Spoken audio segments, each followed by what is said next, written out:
कृष्ण प्रेष्ठाय भूतले श्रीमते भक्तिवेदांत स्वामी निति नामिने नमस्ते सरस्वती देवी गौरवाणी प्रचारिणे निर्विशेष शून्यवादी पाश्चात्य देशकारिणे जय श्री कृष्ण चैतन्य प्रभु नित्यानंद श्री अद्वैत गदाधर शिवासादि गौर भक्तवृंद हरे Krishna Krishna Krishna Hare Hare Hare Ram Ram Ram Hare Hare Hare Krishna Krishna Krishna Hare Hare Hare Ram Ram Ram Hare Hare Hare Krishna Krishna Krishna Hare Hare Hare Ram Ram Ram Hare Hare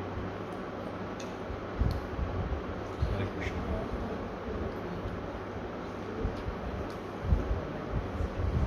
Text number 6. 6. Letter of instruction. Text number 6. Page number 67.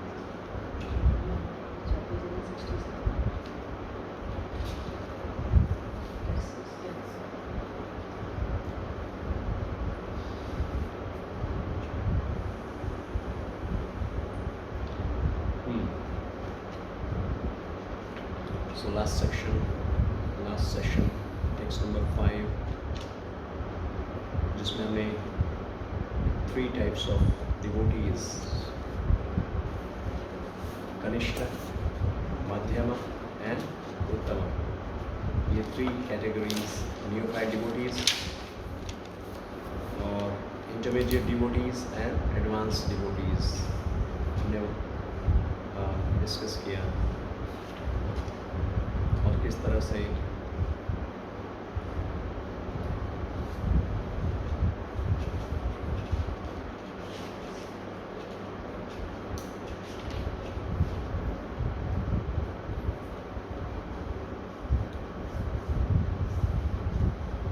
Main theme इसका यही था। और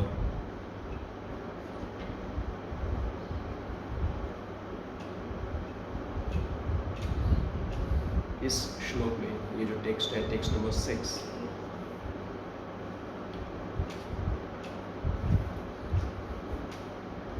डिवोटीज का जो विजन है या जो बिहेवियर है उसके विषय में बात की जा रही है। यानी बहुत इम्पॉर्टेंट सब्जेक्ट है जिसे हम कहते हैं कि हमें शुद्ध भक्तों को कैसे देखना चाहिए, उनका जो बाहरी व्यवहार है, हाव भाव है, उनका रूप है, उसके प्रति हमारा दृष्टिकोण कैसा होना चाहिए। कई बार हम लोग डिवोटीज को बाहर से देखते हैं, उनके अंदर कुछ कमियां देखते हैं, कुछ फिज़िकल चैलेंजेस देखते हैं, तो उसके आधार पे या हम उनको जाति के आधार पे, देश के आधार पे हम उनको डिस्क्रिमिनेट करते हैं। तो ये आज का इस टॉपिक है कि हमें कैसे वैष्णवों को या शुद्ध भक्तों को देखना चाहिए, क्योंकि कई बार ये छोटी छोटी बातें जब हमें नहीं पता होती हैं तो हम ऑफेंस करते हैं, जाने अनजाने अपराध करते हैं। और हम सुनते आए हैं अभी तक कि कैसे जो अपराध है भक्ति में वो बहुत ही डेंजरस है। कोई भी अपराध जाने अनजाने अगर होता है, विशेष रूप से जो वैष्णवों के प्रति अपराध है, भक्तों के प्रति अपराध है, तो बहुत ही डेंजरस बताया गया। हमारी भक्ति नष्ट हो जाती है। तो इसीलिए श्री रूप गोस्वामी टेक्स्ट 6 में वो इस विषय पर चर्चा कर रहे हैं कि हमें इस तरह के ऑफेंसेस से बचना है।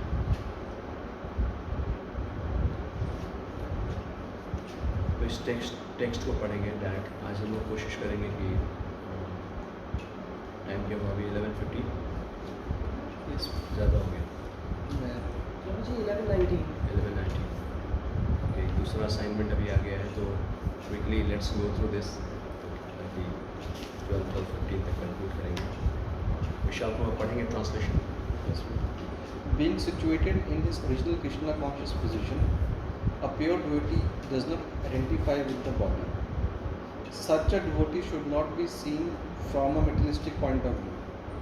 Indeed, one should overlook a devotee as having a body born in a low family, a body with a bad complexion, a deformed body, a diseased or infirm body. According to ordinary vision, such imperfections may seem prominent in the body of a pure devotee, but despite seeming defects, the body of a pure devotee cannot be cannot be polluted. It is exactly like the waters of the Ganges, which sometimes during the rainy season are full of bubbles, foam and mud. The Ganges water does not become polluted. Those who are advanced in spiritual understanding will bathe in the Ganges without considering the condition of the water. So being situated in his original Krishna conscious position, pure devotee does not identify with the body. शुद्ध भक्त हमेशा आत्मा के स्तर में अपने आप को शरीर नहीं समझता है। और ऐसे शुद्ध भक्तों के प्रति हमारा जो विज़न है कैसा होना चाहिए, या जो यहाँ बताया जा रहा है कि such a devotee should not be seen from materialistic point of view. हमें क्या करना है, कभी भी सिर्फ मटेरियलिस्टिक पॉइंट ऑफ व्यू क्या क्या हो सकता है, मटेरियलिस्टिक पॉइंट ऑफ व्यू क्या क्या हो सकता है, कैसे?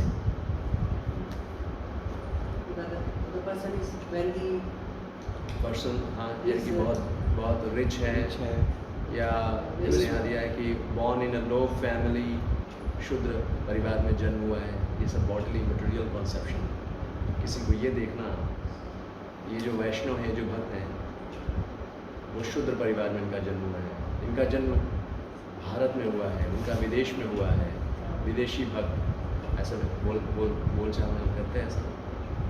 A body with a bad complexion, कोई गोरा है, कोई काला है, तो इस तरह का भेदभाव, ये material conception, materialistic point of view. A डीफॉर्म्ड body, कई बार ऐसे लोग मिलेंगे जिनका शरीर अच्छा नहीं है, कुछ ना कुछ प्रॉब्लम्स हैं, पैरालाइज्ड है, कोई हाथ है, पैर है, जैसा भी। और अ डिजीज्ड और इनफर्म बॉडी, कोई बीमारी है उनको। According to ordinary vision, such imperfections may seem prominent in the body of a pure devotee.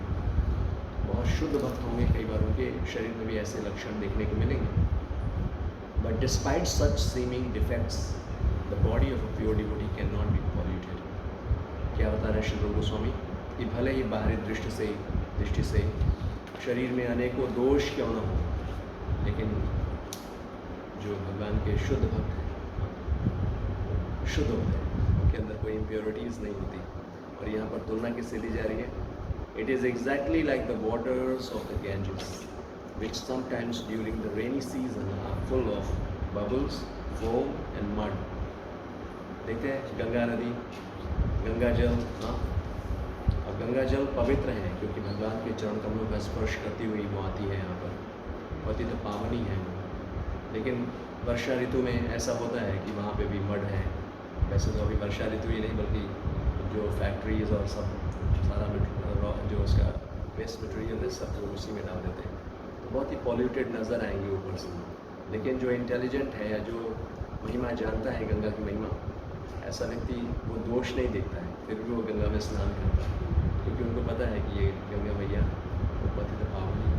So those who are advanced in spiritual understanding will bathe in the Ganges without considering the condition of the water. तो यहाँ पर जैसे जब हम बात कर रहे थे कनिष्ठ अधिकारी, तो कनिष्ठ अधिकारी यानी न्यूफाइड डिवोटीज, वो इस तरह से देखते हैं, वो बाहरी दृष्टि से देखते हैं, वो अंदर नहीं देखते हैं। भक्त वो कितना एडवांस डिवोटी है इस बात को नहीं देख पाते, और वो बाहरी दृष्टि से अपना जो है कमियों को देखते हैं या क्या क्वेश्चन करते हैं।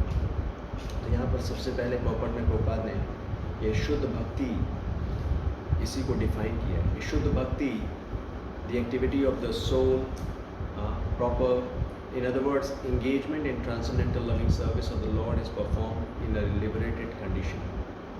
पहले ये समझना है कि शुद्ध भक्ति की जो स्थिति है वो प्रभुपाद कह रहे हैं कि वो मुक्त अवस्था में संभव है। मुक्त अवस्था किसे कहेंगे? शुद्ध भक्ति किस स्तर पर होगी? आत्मा के स्तर पर। मतलब शुद्ध भक्ति की जब बात की जा रही है तो शुद्ध भक्ति का अर्थ है आत्मा के स्तर पर, तीनों गुणों से परे। हमने डिस्कस किया पहले कि भक्ति हमेशा शुद्ध है, लेकिन जब वो हम तीनों गुणों से प्रभावित हो जाती है, वो प्रभावित नहीं होती, भक्ति प्रभावित नहीं होती, हम प्रभावित होते हैं तीनों गुणों से। तो जब तीनों गुणों के अंतर्गत जब भक्ति की जाती है तो वो अशुद्ध मिश्रित भक्ति कहलाती है। सतोगुण, रजोगुण, तमोगुण का जब मिश्रण होता है तो वो मिश्रित भक्ति कहलाती है। इसके लिए हमने श्रीमद् भागवतम से उदाहरण भी डिस्कस किया था 4th कैंटो से, कि जैसे जो राजा दक्ष हैं उनकी जो भक्ति है वो भी भक्ति कर रहे हैं, यज्ञ कर रहे हैं, लेकिन उनकी भक्ति में क्या है? उसमें तमोगुण का मिश्रण है, अहंकार है, दम्भ, उसमें हत्या है, हिंसा भी है, पशु बलि हत्या, जो भी जो शिव जी के भक्त थे उसके उनके प्रति या शिव जी के प्रति अपराध किया उन्होंने, तमोगुण प्रभाव। तो उसी तरह से रजोगुणी भक्ति थी ध्रुव महाराज की। रजोगुण भक्ति कैसी होती है? भगवान की भक्ति कर रहे हैं लेकिन चाहिए कुछ मटेरियल डिज़ायर्स के साथ। रजोगुण में अपनी कुछ भगवान की प्रसन्नता उद्देश्य नहीं है, उसमें उद्देश्य होता है कि मेरी कुछ डिज़ायर्स हैं वो पूरी हो, उससे रजोगुणी भक्ति किया। तमोगुणी भक्ति इग्नोरेंस में, और सतोगुणी भक्ति जैसे पृथु महाराज ने किया, उसमें व्यक्ति की इच्छा नहीं होती अपनी, वो समाज सेवा के लिए या जिसके लिए भक्ति करता है, लेकिन वो भी शुद्ध स्तर पे नहीं है, लेकिन वो बहुत ही फेवरेबल कंडीशन है। और जब इन तीनों गुणों से ऊपर, जब आत्मा के स्तर पर, यानी जब भगवान की प्रसन्नता, यहाँ पे जैसे दिया गया है कि अव्यभिचारिणी भक्ति means one who engages in full devotional service, who does not fall down in any circumstances, at once transcends the modes of material nature and thus comes to the level of Brahman. So avyabhicharini bhakti means unalloyed devotion. A person engaged in devotional service must be free from material motives. In this Krishna consciousness moment, one's consciousness must be changed. If consciousness is aimed towards material enjoyment, it is material consciousness. And if it is aimed toward serving Krishna, it is Krishna consciousness.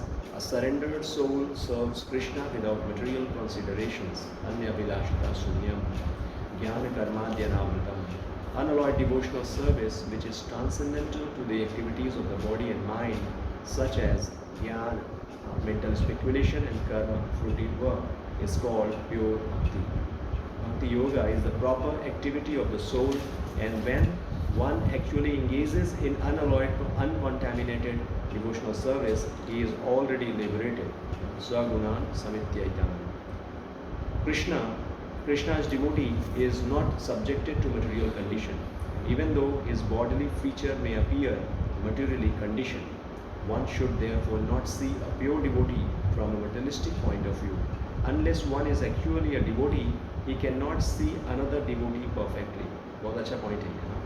तो अभी हमने यहाँ पे जो discussion है, शुद्ध भक्ति मतलब अन्य अभिलाषता शून्यम। शुद्ध भक्ति का स्तर होता है जब आत्मा के स्तर पर सिर्फ और सिर्फ भगवान की इच्छा के अनुसार, भगवान की प्रसन्नता के लिए जो भक्ति की जा रही है, शुद्ध भक्ति, उसमें और कोई मोटिवेशन नहीं, राइट। और यहाँ पे जो इंस्ट्रक्शन है कि यस, जो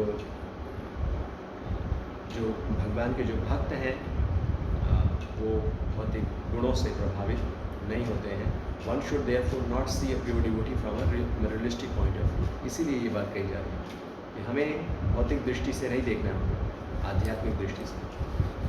और ये कब संभव होगा, कब हम देख पाएंगे सभी को आध्यात्मिक स्तर पर? तो यहाँ पे लिखे हैं, unless one is actually a devotee, he can not see another devotee perfectly.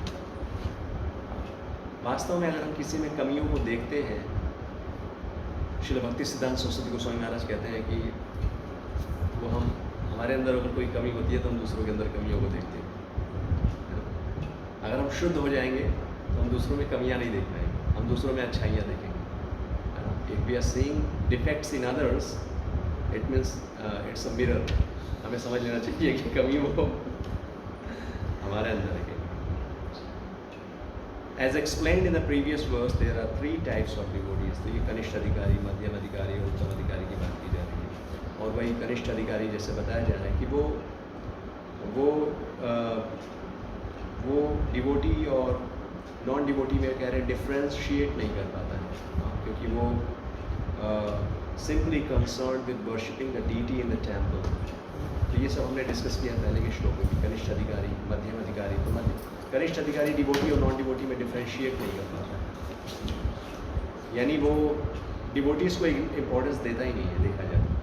कनिष्ठ अधिकारी का कंसर्न केवल है कि बस विग्रह सेवा, बस सामने जो विग्रह है बस वही है, सब कुछ है, भक्तों को ज़्यादा रिस्पेक्ट नहीं देता, तो नियोफाइट स्टेज होता है। लेकिन जो मध्यम अधिकारी है वो डिफ्रेंशिएट करता है, देखता है भगवान है, भगवान के भक्त। When you go to temple, all the brahmacharis, they're very respectful towards all the visitors to the temple, Yes. devotee, non-devotee. So they're all at the level of Madhyam Adhikari. That is one criteria we can see. Yes, That not way- criticize means किसी से भी मिल लो वहाँ पे respecting they're very others. respectful towards everybody there. Yes. I mean this is one quality। और मध्यम अधिकारी के और भी जो और लक्षण भी होंगे, बताए but गए this is हैं, they of all course, possess it. क्या भी हम किसी को एक्सटर्नली हम जज नहीं कर पाएंगे कोई कौन से स्तर पे है, क्योंकि ये जो भक्ति का मार्ग है इसमें कोई एज या कोई ड्रेस Yes. ये कोई क्राइटेरिया नहीं है। कोई हो सकता है ब्रह्मचारी के ड्रेस में हो, कोई हो सकता है गृहस्थ अपना नॉर्मल ड्रेस में हो, बट ये एडवांसमेंट का जो लेवल है वो कॉन्शियसनेस पे डिपेंड करता है। तो अगर कोई उस क्वालिटी को, जो क्वालिटीज़ बताई जा रही है मध्यम अधिकारी कि वो जहाँ एक तरफ भगवान के प्रति उसके हृदय में श्रद्धा है, विश्वास है, शास्त्रों का ज्ञान है, लेकिन साथ ही साथ वो भक्तों की रिस्पेक्ट करता है, भक्तों की वैल्यू को वो समझता है। हाँ, और साथ ही साथ जो एनवियस है उनके साथ उनको वो पहचान लेता है और उनसे वो डिस्टेंस मेंटेन करता है। तो ये मध्यम अधिकारी की क्वालिटीज़ है। और उत्तम अधिकारी में हमने देखा, उत्तम अधिकारी तो अपने आप को ही सबसे नीचा समझता है, उसके लिए बाकी सब बहुत महान है, भगवान के भक्त हैं, सिर्फ मैं ही एक पतित हूँ। तो ये भाव होता है। तो ये सब हमने डिस्कस किया। सो मध्यम अधिकारी यस वो डिफ्रेंशिएट कर पाता है, and he treats the supreme personality of godhead, the devotees and the non devotee in different ways. तो ये डिस्क्रिमिनेशन एटलीस्ट हमारे पास होना चाहिए। डिस्क्रिमिनेशन यहाँ मतलब ये नहीं है कि हम किसी को ऊंचा नीचा देख रहे हैं, लेकिन ये आवश्यक है हर किसी के लाभ के लिए। जो व्यक्ति जिस तरह का है उसी तरह का व्यवहार उसके साथ किया जाए, मतलब उसके साथ। तो ये नहीं कि वो एनवियसनेस के कारण ऐसा करता है कि वो ऊंचा नीचा देखता है, बल्कि उसके लाभ के लिए। कोई एनवियस होगा जो सुनेगा ही नहीं भगवान की बात, जो ईर्ष्या करेगा तो उसका बहुत नुकसान होगा। अगर भक्तों से कोई ईर्ष्या करेगा तो नुकसान होगा। इसलिए मध्यम अधिकारी यही सोचकर उनसे डिस्टेंस मेंटेन करता है कि अननेसेसरली उनसे ज़्यादा कोई डिस्कशन या कोई ऐसी बात नहीं करेगा, क्योंकि ऑफेंसिव हो जाते हैं ऐसे लोग। जो सुनने को तैयार नहीं है उसको अगर आप अच्छी अच्छी बातें बताओगे तो वो ऑफेंसिव हो सकता है, इसलिए वो बचते हैं। No one should criticise the bodily defects of a pure devotee. आज के इस टॉपिक का मेन पर्पस यही है, क्रिटिसिज्म। वैसे तो हमें इस क्रिटिसिज्म से बचना ही है। अमान्य मानवीय, हमेशा रेस्पेक्ट देना दूसरों को। मतलब ये क्वालिटी हम एक डिवोटी के लिए उसका कहते हैं ज्वेल है, आभूषण है ये हम सभी का। Even if the सामने वाले is criticizing them also. हमेशा हमें इसी मूड में रहना है, हमें ये डेवलप करना है। अब ये भी नहीं कि अब जैसे यहाँ पे तो बात हो रही है कि जो शुद्ध भक्त हैं, we should never criticise pure devotee, but हमें तो ये डेवलप करना चाहिए एटीट्यूड कि we should never criticise, we should always look for good things. Because material world में है तो ये तो मान के चलिए कि सभी के अंदर कमियाँ हैं। सो कहते हैं ना, फोकस गोज एनर्जी फ्लोज। अगर आप कमियों को देखना शुरू करेंगे ज़्यादा, तो इसका एक साइंटिफिक रीज़न ये भी होता है कि जिस चीज़ पे आप फोकस करते हैं वही क्वालिटीज़ आपके अंदर डेवलप होनी शुरू होती हैं। अगर आप किसी की नेगेटिविटीज़ को ज़्यादा फोकस करेंगे तो वो नेगेटिव क्वालिटीज़ आपके अंदर डेवलप होनी शुरू हो जाएंगी, because directly indirectly you are associating with that quality. इसीलिए भगवान की महिमा का गुणगान करना, ये सब सुनने की आवश्यकता। ज़्यादा से ज़्यादा जितनी महिमा सुनेंगे, महिमा करेंगे, गुणगान करेंगे, तो वो गुड क्वालिटीज़ आपके अंदर डेवलप होंगी। अगर हम हमेशा कमियों को देखते रहेंगे, धीरे धीरे वो कमियाँ हमारे अंदर आ जाएंगी। If there are such defects they should be overlooked.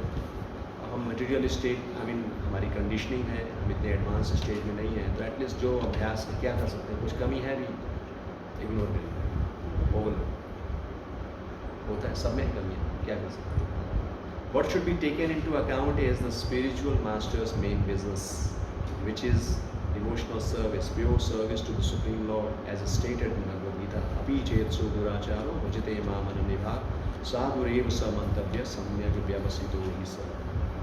Even if a devotee sometimes seems to engage in abominable activities, he should be considered a sadhu, a saintly person, because his actual identity is that of one engaged in loving service of the Lord.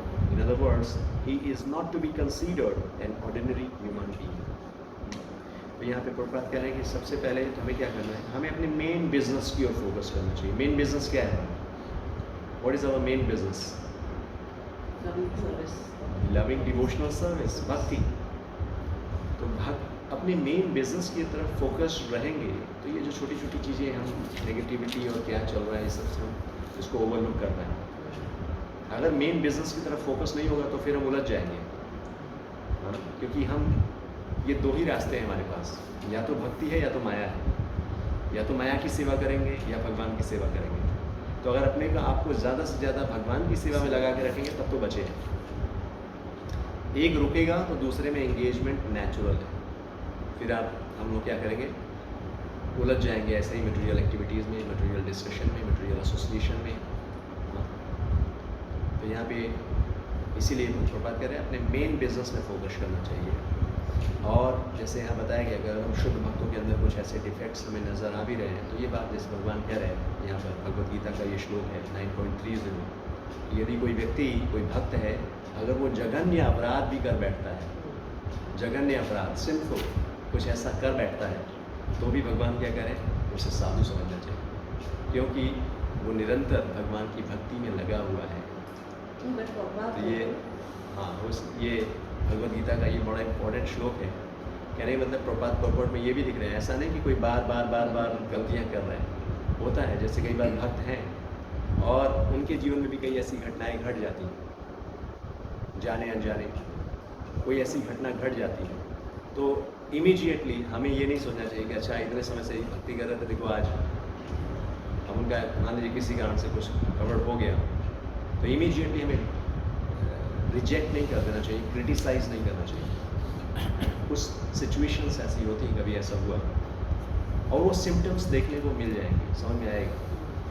भगवान condition भी लगा रहे हैं क्योंकि वो निरंतर मेरी भक्ति में लगा हुआ है. गलती हो गई, किसी कारण से हुई, लेकिन वो भक्ति में लगा हुआ है, भजन में लगा हुआ है. ये नहीं कि सब छोड़ के मटेरियलिस्टिक वर्ल्ड में चला गया, है ना, भक्ति में लगा हुआ है. तो ऐसे व्यक्ति को भगवान कह रहे हैं साधु रे समंतव्य सम्यक व्यवस्थित.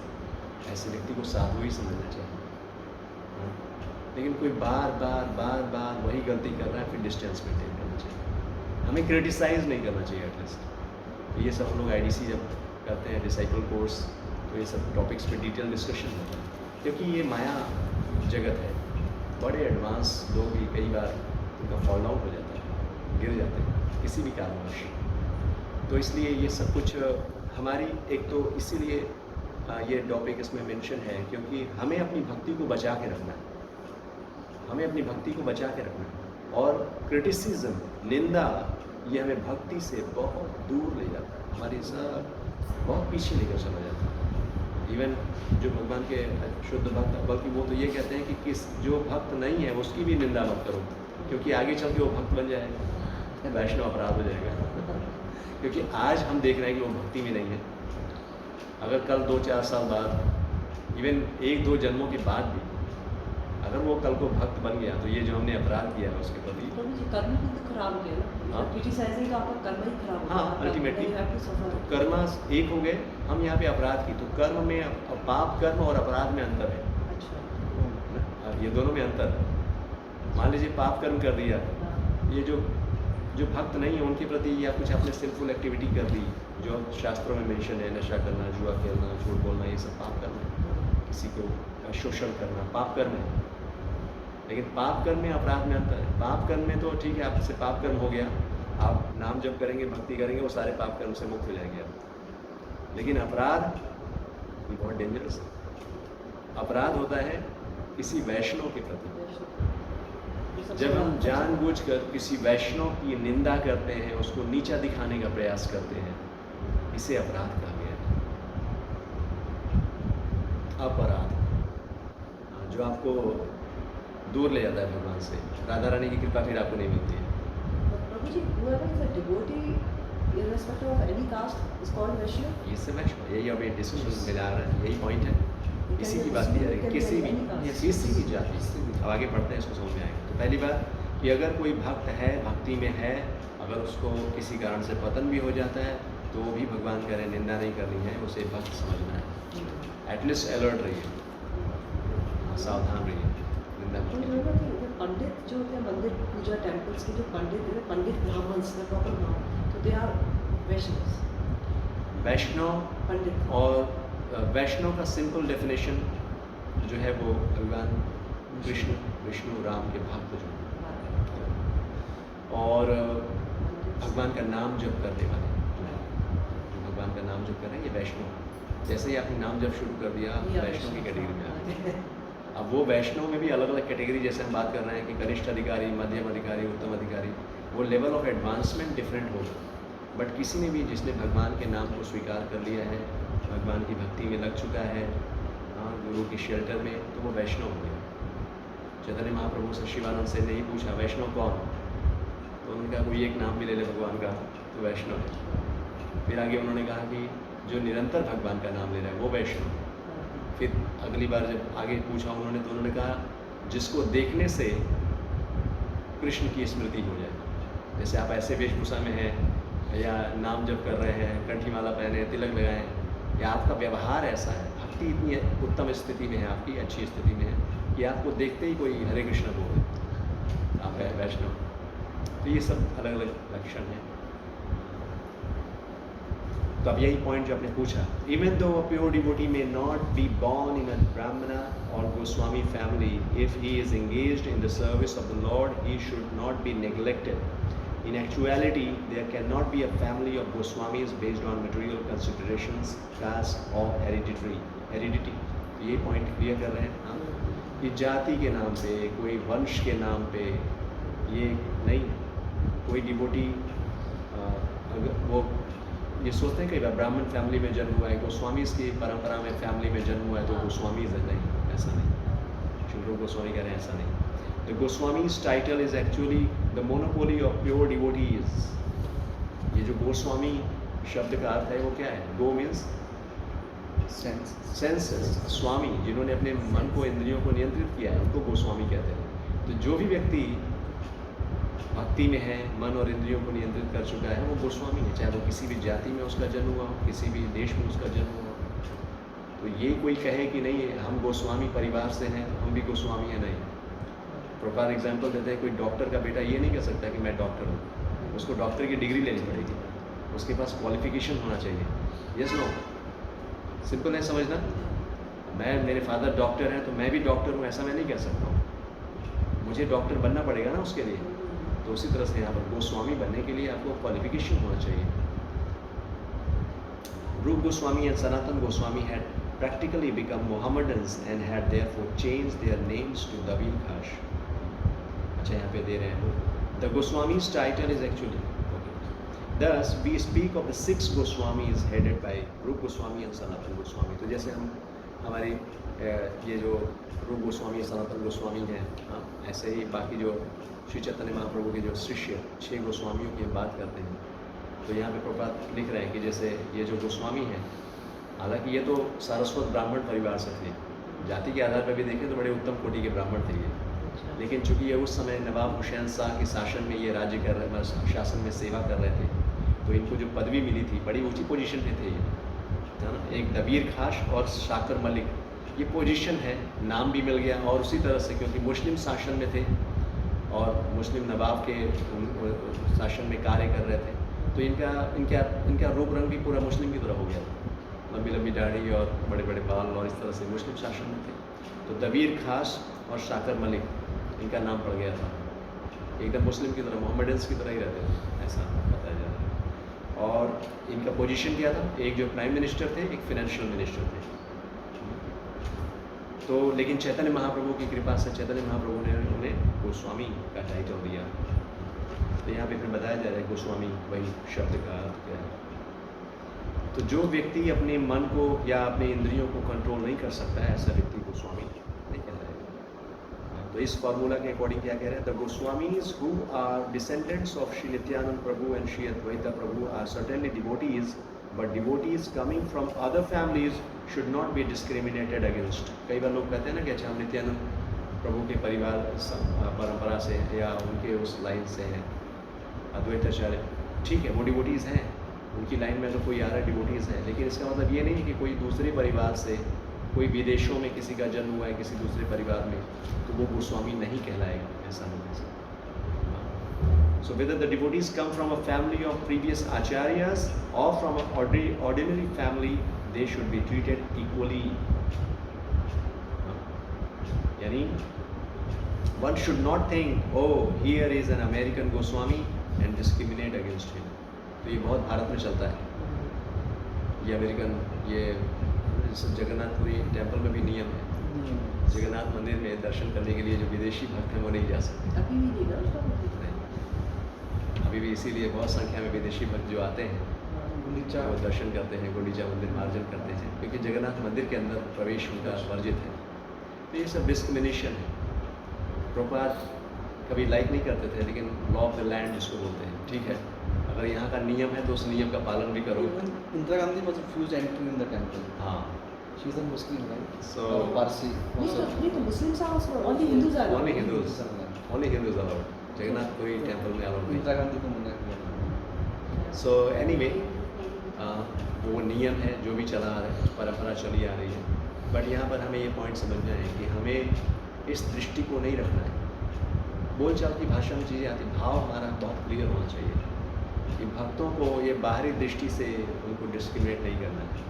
Not should one think here is a Nityananda vamsha Goswami, there is an undercurrent of protest against awarding the title Goswami to American Vaishnavas of the Krishna conscious movement. Prabhupada यहाँ पे बता रहे हैं कि जैसे जब प्रभुपाद पाश्चात्य देशों में गए और उन्होंने लोगों को गोस्वामी टाइटल देना शुरू किया, सन्यासी बनाना शुरू किया, तो बहुत से यहाँ के लोकल जो लोग थे वो क्रिटिसाइज़ कर रहे थे प्रभुपाद को, ये क्या कर रहे हैं, उनको यही है कि बस हम नित्यानंद फैमिली से जो आ रहा है सिर्फ वही गोस्वामी, या जो एक जाति के नाम पे, जन्म के आधार पे जो गोस्वामी से बस वही गोस्वामी, बहुत क्रिटिसाइज़ कर रहे थे।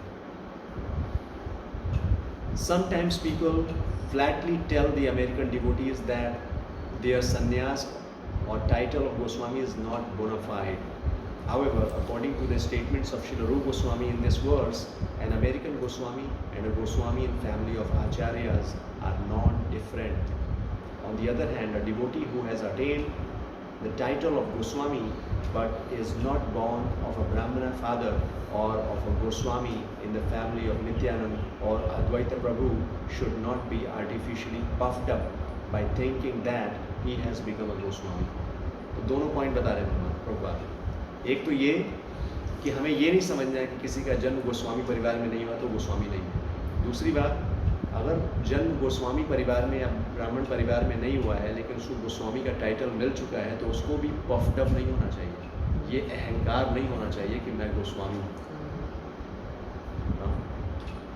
प्रभु जी महाप्रभु जी के उस टाइम पे जो 6 होते उनमें से नित्यानंद जी और जो ये उन्हीं के होते 6 नित्यानंद प्रभु ये पर्सनल एसोसिएट है। पर्सनल एसोसिएट रूपचंद जी रूप ये जो ये 6 गोस्वामीज हैं कौन और जी?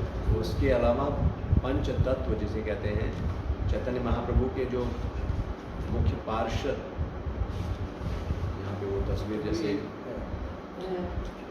जो इसमें भी है। ब्राह्मण से पहले जो बोलते हैं सबके नाम, हाँ। तो वो क्या 6 नहीं, वो 6 गोस्वामीज नहीं है, वो 5 associates. वो 5 एसोसिएट्स हैं। महाप्रभु जी। भगवान हमेशा अपने पार्षदों के साथ प्रकट होते हैं। तो चैतन्य महाप्रभु के साथ नित्यानंद प्रभु हैं जो बलराम जी हैं, बलराम जयंती है कल, तो नित्यानंद प्रभु बलराम जी हैं, अद्वैताचार्य हैं और गदाधर पंडित यानी जो श्रीमती राधा रानी समझिए इनकारनेशन या उन्हीं के स्वरूप, और श्रीवास ठाकुर जो भक्त अवतार हैं, भक्त हैं नारद मुनि, और ये जो अद्वैताचार्य हैं महाविष्णु हैं, सदाशिव महाविष्णु।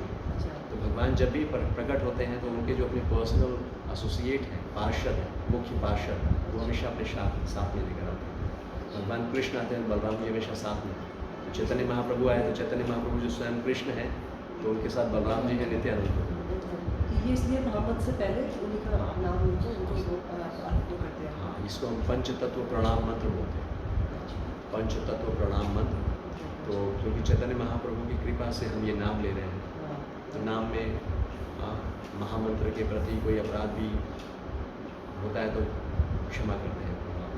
इसीलिए हर बार नाम जप करने से पहले ये पंच तत्व प्रणाम मंत्र करके कृपा याचना करते हैं, फिर हम हरे कृष्ण महामंत्र कर जाते हैं। अदरवाइज ये क्वालिफिकेशन सभी के पास नहीं, ये तो महाप्रभु में क्वालिफाइड बना दिए हैं कि हम इस नाम का उच्चारण कर पा रहे हैं। Prabhu, then they also had families, Advaitacharya and Nityananda. But other associates didn't have family like Gadadhar नहीं, Pandit. ये उनके गृहस्थ जो गृहस्थाश्रम में थे तो उनका परिवार उनके वंशज, तो आगे चल के ऐसा होने लगा।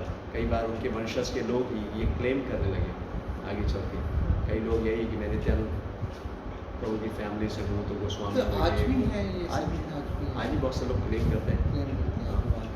तो है परंपरा में, लेकिन जो सिद्धांत है वो सिद्धांत है, वो सबके लिए सेम है, वो सबके change लिए नहीं सेम होता। है। वही बता रहे हैं रूप गोस्वामी।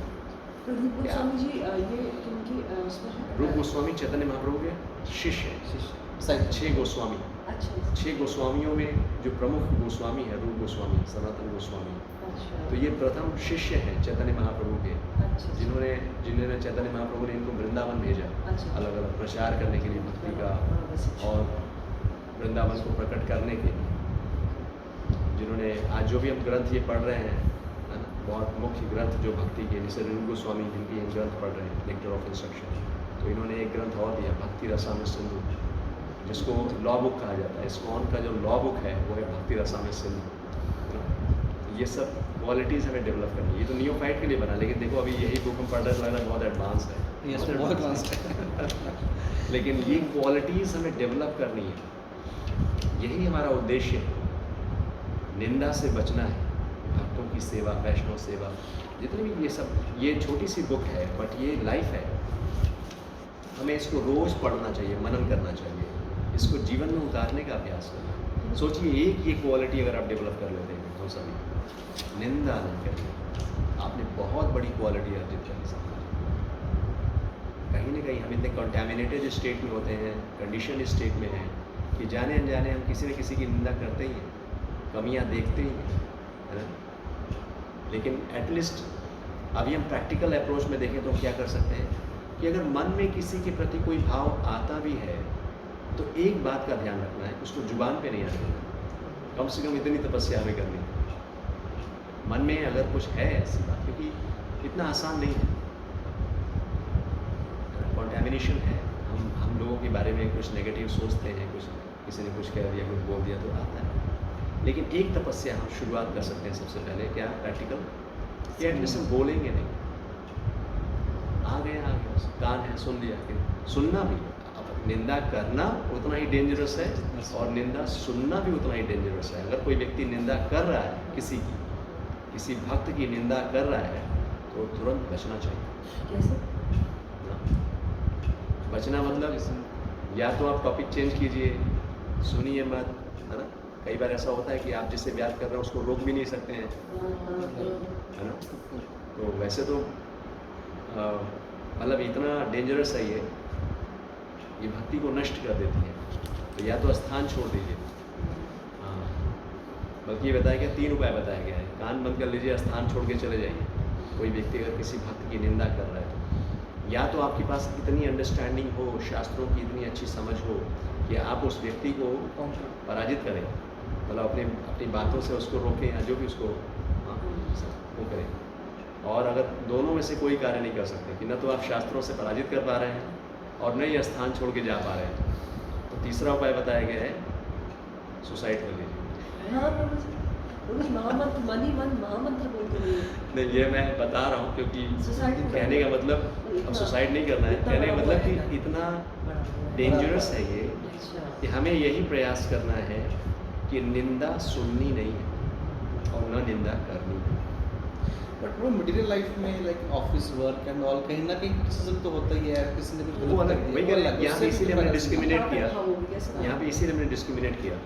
This is पहला what- डिस्क्रिमिनेशन, पहला तो हमें ये समझना है कि हम वैष्णवों के साथ बात कर रहे बात हैं। कर रहे अभी ये जो लेवल की डिस्कशन हो रही है वैष्णवों के प्रति हो रही है, लेकिन हम बात कर रहे हैं कि अगर हम उसको नॉर्मल लोगों की लाइफ में भी अगर हम देखें, हम अननेसेसरली क्यों क्रिटिसाइज करें, हाँ, निंदा करें। सो दोनों ही स्थिति में बचने का प्रयास करें। मान लीजिए ऑफिस की बात कर रहे हैं तो हम किस तरह से क्रिटिसिज्म की बात कर रहे हैं, या क्रिटिसाइज करने से क्या लगता है हमारा बेनिफिट होता है कुछ, या कुछ इम्प्रूवमेंट होता है, क्या होता Time है? pass क्रिटिसिज्म भी, अब इसमें एक पॉइंट और समझ लेते हैं तो या तो ये क्लियर हो जाएगा। क्रिटिसिज्म क्या होता है? मान लीजिए मेरा बच्चा है, अब उसके अंदर मैं कुछ कमियों को देख रहा हूँ, या कोई और भी जो भी है, कमियों को दो नज़रिए से देखा जाता है। एक है इम्प्रूवमेंट के पॉइंट ऑफ व्यू से, कि मैं अपने अंदर या जैसे हम दूसरों के अंदर देख रहे हैं कभी, उसको हेल्प करने के लिए, इम्प्रूव करने के लिए, यानी आउट ऑफ कंपैशन, करुणा की भावना। आपको ये पता है अपने अनुभव से ये हैबिट उसके लिए अच्छा नहीं है, तो हमें उसको हेल्प करना है। लेकिन क्रिटिसिज्म क्या होता है कि जानबूझकर केवल कमियों को देखना, अगले व्यक्ति को नीचा दिखाने के लिए, उसको गिराने के लिए। कंपैशन नहीं है वहाँ एनवियसनेस है। That is called criticism. Feedback is good, I mean कोई अगर, बट अननेसेसरली आपको उसमें भी देखना है, ये फीडबैक भी देना अगर होता है तो बहुत सारी चीज़ें ध्यान देनी होती हैं कि जिस व्यक्ति को हम फीडबैक देने जा रहे हैं उसके साथ मेरा रिलेशन कैसा है, मेरा कनेक्शन कैसा है ना? तो क्या वो मेरी बात सुनेगा? अगर कंपैशन है और लगता है कि नहीं वो उस व्यक्ति के अंदर कमी है, वो मुझे नहीं सुनेगा। जिस व्यक्ति को सुनता है वो उससे जाके बताइए आप, जिससे आपका रिलेशन अच्छा है, उसको बोलिए आप। मुझे लगता है कि अगर ये क्वालिटी, वही भाव, कमी देखने के पॉइंट ऑफ व्यू से नहीं, इम्प्रूवमेंट के पॉइंट ऑफ व्यू से, कि मुझे ऐसा लगा, बाकी आप जैसा समझें, अगर उसके अंदर ये क्वालिटी अगर डेवलप हो जाए तो बड़ा अच्छा होगा, या मुझे ऐसा लगा कि ये चीज़ें ठीक नहीं हैं, आप देखें, तो वो व्यक्ति फिर, तो ये सब प्रैक्टिकल एप्लीकेशन में हमें इन चीज़ों का ध्यान देना है। अपने लेवल पे हमें नहीं देखना है कमियों को, नहीं सुनना। और यहाँ पे यही बातें बताई जाए। कई बार क्या होता है कि हम बैकग्राउंड नहीं जानते हैं, हमें रीज़न नहीं पता है कोई व्यक्ति क्या कर रहा है, क्यों कर रहा है। ज़्यादातर केसेस ऐसी होंगी, हम बाहर से देखकर किसी को कि ऐसा कर रहा है, वैसा कर रहा है, जब उसके बैकग्राउंड में जाएंगे, हिस्ट्री में जाएंगे तो पता चलेगा कि अरे अच्छा ये कारण था, तो एजम्पशन भी करना। इससे ज़्यादातर क्रिटिसिज्म जो होता है यही सब कारणों से होता है, एज्यूम कर लेते हैं, क्रिटिसाइज करते हैं, ठीक है। तो यहाँ पर हमें जाति के आधार पे या इस आधार पे क्रिटिसाइज नहीं करना है। Let's quickly go. सो चैतन्य महाप्रभु ने इनको गोस्वामी की उपाधि दी, जो गोस्वामी सनातन गोस्वामी को। तो इस तरह से हम देख रहे हैं कैसे कि परिवार के आधार पे भी हमें डिस्क्रिमिनेट नहीं करना है, देश के नाम पे, जाति के नाम पे नहीं। और अगर कोई व्यक्ति गोस्वामी की स्थिति में है तो उसको इस बात के लिए भी पफ्ड अप नहीं होना है कि वो गोस्वामी है। He should always remember that as soon as he becomes materially puffed up, he immediately falls down. तो अगर ये अहंकार आ गया कि मैं गोस्वामी हूँ तो आपका पतन हो गया। गोस्वामी का आचार्य are the same level, same ये सब अलग अलग शब्द हैं। गोस्वामी मतलब senses.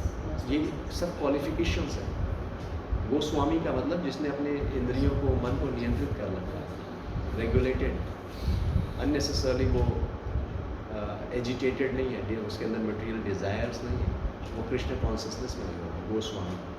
आचार्य का मतलब होता है जो अपने आचरण से शिक्षा देता है, यानी भगवान की जो शिक्षाएं हैं वो अपने जीवन में अभ्यास करता है। आचरण, आचार्य, ये सब एक एक शब्द का अपना अपना अर्थ है। स्वामी, गोस्वामी, महाराज, मुनि, योगी, लगेगा सब एक जैसे हैं, लेकिन इन सबों की अलग अलग डेफिनेशन है।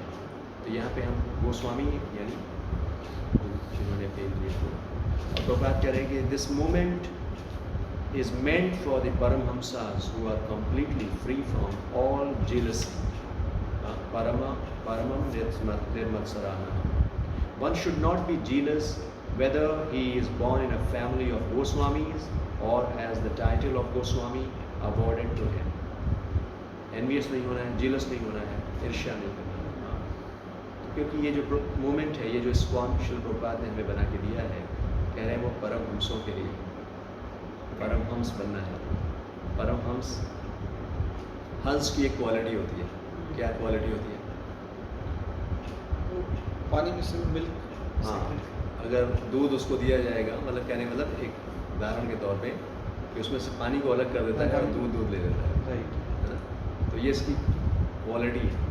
तो उसी तरह से डिवोटीज होते हैं, जो भगवान के शुद्ध भक्त हैं, वो कमियों को नहीं देखते हैं। जो अच्छा है वो सब लेना स्वीकार कर लेंगे, कमियों को इग्नोर कर देते हैं। तो ISKCON प्रभुपाद ने इसीलिए बनाया है, ऐसे डिवोटीज को डेवलप करने के लिए। If we consider the bodily defects of a Vaishnava, we should understand that we are committing an offense at the lotus feet of the Vaishnava. An offense at the lotus feet of a Vaishnava is very serious. Indeed, Sri Chaitanya Mahaprabhu has described this offense as Hathi Mata, the mad elephant offense. A mad elephant can create a disaster, especially when it enters into a nicely trimmed garden. One should therefore be very careful not to commit any offense against a Vaishnava. Every devotee should be ready to take instruction from a superior Vaishnava, and a superior Vaishnava must be ready to help an inferior Vaishnava in all respects. One is superior or inferior according to his spiritual development in Krishna consciousness. One is forbidden to observe the activities of a pure Vaishnava from a material point of view. For the neophyte, especially, considering a pure devotee from a material point of view is very injurious. One should therefore avoid observing a pure devotee externally, but should try to see the internal features and understand how he is engaged in the transcendental loving service of the Lord. कई सारे important point. एक point ये जो वैष्णवों में जो निंदा है, वैष्णव की निंदा, इसको चैतन्य महाप्रभु क्या करें, ये पागल हाथी के समान है। जैसे एक सुंदर बगीचा हो, उसमें अगर पागल हाथी को छोड़ दिया जाए तो वो सब कुछ तहस नहस कर देगा। उसी तरह से जब हम निंदा करते हैं वैष्णवों की, तो हमारी भक्ति का जो बगीचा है वो नष्ट हो जाता है। जो बहुत मेहनत से हम बनाते हैं, वो एक क्षण में वो सब नष्ट हो जाएगा। तो इसलिए इस अपराध से बचना है। और यहाँ पे कुछ इंस्ट्रक्शंस की, जैसे जो वैष्णव, जो सीनियर वैष्णव हैं, उनको चाहिए कि जो जूनियर है उनको सहयोग दें, उनको हेल्प करें कृष्ण कॉन्शियसनेस में आगे बढ़ने में, आउट ऑफ कंपैशन। और कैसे पता चलेगा कौन एडवांस डिवोटी है? तो advancement in Krishna consciousness, development, ये जो कौन सीनियर है कौन जूनियर है, कई स्तर होते हैं उसके। कई बार हम एज के अकॉर्डिंग हम करते हैं सीनियर जूनियर। अच्छा, ये हमसे बहुत पुराने भक्त हैं, पहले संस्था से जुड़े हुए हैं, या इनकी दीक्षा हो गई है, इस स्तर पे भी हम सीनियर जूनियर देखते हैं। कोई वर्णाश्रम के आधार पे कोई सन्यासी है, कोई ब्रह्मचारी है, उसको भी हम सीनियर जूनियर के आधार पे देखते हैं। लेकिन वास्तव में जो एडवांसमेंट है, कौन कितना सीनियर है, ये तो एक्सटर्नल है, लेकिन किसका हृदय कितना कृष्ण भावना भावित है, ये है पैरामीटर। कौन कितना बड़ा भक्त है। श्रीमद् भागवतम में ऐसे सारे उदाहरण आपको देखने को मिलेंगे कि कोई शूद्र जाति का है, जैसे सूत गोस्वामी, अब लो बॉर्न है, अब देखा जाए तो वो शूद्र परिवार में उनका जन्म है, लेकिन वो सभी ब्राह्मणों को शिक्षा दे रहे हैं। शौनक आदि ऋषि को वो भागवतम कथा सुना रहे हैं, है ना। अब जो है सुखदेव गोस्वामी को देखें, उनकी उम्र क्या थी, और एकदम यंग एज में 16 वर्ष के एक बालक, और उनकी सभा में जिनको भागवतम सुना रहे परीक्षित महाराज को, और उस सभा में भागवतम सुनने के लिए स्वयं नारद मुनि और उनके पिता व्यासदेव सब बैठे हुए हैं। तो यहाँ पे उम्र के आधार पे कोई डिस्क्रिमिनेशन नहीं था। उनको पता है कि ये सुखदेव गोस्वामी है, बहुत एडवांस है, डिवोशन में बहुत एडवांस है, इसलिए उनसे सुना जा रहा है भागवत, है ना। तो जाति के आधार पे, उम्र के आधार पे कोई ये सोचे कि मैं पुरुष हूँ, तो आप देखेंगे श्रीमद् भागवतम गोपियाँ कितनी महान भक्त भगवान की, है ना। ब्राह्मण पत्नियाँ, क्या भगवान की महान भक्त। तो ये सब एक्सटर्नल है, और वही बात बताई जा रही है कि Krishna consciousness external subject matter नहीं है, ये इंटरनल सब्जेक्ट मैटर है। किसी भी स्थिति में रहते हुए, अब श्री हरिदास ठाकुर क्या थे? मुस्लिम परिवार में जन्म हुआ था, मुस्लिम परिवार में जन्म हुआ, लेकिन 192 राउंड्स एवरी डे भगवान की चैंटिंग नाम का जप कर रहे थे, और चैतन्य महाप्रभु ने उनको नामाचार्य की पदवी दी। और सोचते नहीं मुस्लिम परिवार में इसको कैसे नामाचार्य, जिस नाम को लेकर चैतन्य महाप्रभु इस भौतिक संसार में प्रकट हुए हैं, जिस नाम को देने के लिए उसकी आचार्य उन्होंने श्री हरिदास ठाकुर को बना। ये है मोमेंट, हम लोग कितने ग्लोरियस फील करते हैं कि जो परंपरा से हम जुड़े हैं, जो श्री प्रभुपाद चैतन्य महाप्रभु, इतना ब्रॉड एजुकेशन है कहीं। भगवद गीता और श्रीमद् भागवतम की शिक्षा तो जाति देश सबसे परे, कोई इन शिक्षाओं को पढ़े तो इसीलिए तो जो बाहर के देशों में जो लोग हैं पढ़ रहे हैं वो देख रहे हैं क्या एडवांस लेवल ऑफ एजुकेशन है। इतना ब्रॉड एजुकेशन, इतना एडवांस लेवल ऑफ एजुकेशन कहीं नहीं मिलेगा आपको। ये सनातन धर्म है, सनातन धर्म इसी को कहते हैं, जहाँ पर एक्सटर्नल मटेरियल कंसेप्शन नहीं है, स्पिरिचुअल कंसेप्शन है। राइट, सो जो भक्त हैं बता रहे हैं यहाँ पे कि उनको बाहरी दृष्टि से ये नहीं देखना चाहिए कि वो, कई बार ऐसा होगा प्रैक्टिकली जब आप जाएंगे, कई बार सन्यासी हैं, एजेड हैं, उनका बिहेवियर आपको कुछ लगेगा, अरे वो गुस्सा क्यों कर रहे हैं, वो ऐसे क्यों बोल रहे हैं। ये न्यूफाइड स्टेज, हमें ये सब नहीं देखना चाहिए, बहुत अलर्ट रहना चाहिए। इसीलिए कहा गया जब बड़े बड़े जो भक्त होते हैं भगवान के, उनका जो संग है इट्स लाइक कि वो फायर की तरह होते हैं कि अगर उनके आप बहुत पास गए तो आप बर्न आउट हो जाओगे, बर्न हो जाओगे। आग की तरह, गुरु जो है वो आग के समान होते हैं, बहुत पास गए। पास जाने का मतलब क्या? यहाँ पे ये नहीं कि हमें गुरु के पास नहीं जाना है, कहने का मतलब जब आप बहुत फ्रेंडली बन जाते हैं। कई बार होता है ना कि हम जो सीनियर डिवोटीज होते हैं उनके इतने ज़्यादा क्लोज हो जाते हैं, एकदम फ्रेंडली हो जाते हैं, और उस फ्रेंडली बिहेवियर में क्या होता है, कैजुअल फ्रेंडली बिहेवियर में अब उसमें हम कुछ कमियाँ भी देखना शुरू कर देंगे, क्रिटिसाइज भी करना शुरू कर देंगे। It's very dangerous. और उनसे बहुत दूर जाना भी, अगर बहुत दूर चले गए यही सोच के, कई बार सोच के दूर हो जाते हैं लोग कि अरे पास में रहेंगे तो अपराध होगा। कई भक्त मुझे मिलते हैं ऐसा, मंदिर क्यों नहीं आते? मंदिर इसलिए नहीं आते कि अपराध हो जाएगा। तो इस डर से कि अपराध होना, वैष्णव के प्रति अपराध ना हो जाए, इससे अच्छा है दूर ही रहो। तो ये अप्रोच भी सही नहीं है। अगर आप दूर हो गए उनसे तो जो कृपा आपको मिलनी है वो कृपा चली गई। तो इसलिए बहुत संभल कर, यानी हमें भक्तों के संग में रहना है।